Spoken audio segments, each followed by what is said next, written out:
তা সে যত বড়ই ব্রাইডের হেয়ার লেন্থ হোক না কেন, তোমাদের যতটুকুনি হেয়ার স্টাইলিংয়ের জন্য প্রয়োজন ততটুকুনি ক্রিম, তাতে করে অনেকটা সময় তোমাদের বেঁচে যাবে। আমার আজকের ব্রাইডের হেয়ার লেন্থটা একবার দেখো, কোমর ছাড়িয়ে গেছে।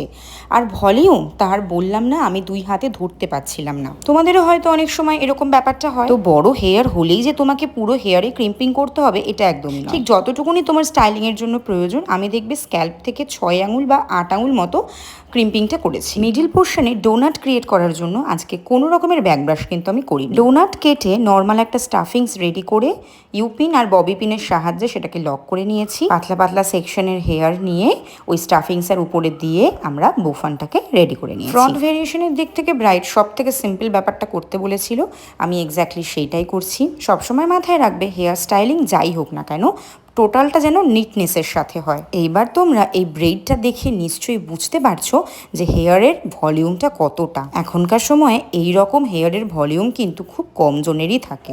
এরপরে ডিসাইড করি একটা ডোনাটের উপরে এই ব্রেডটাকে সেট করে দেবো। কোথায় কিভাবে সেট করলে ভালো লাগবে সেটা আগে সেট করে দেখে নিলাম।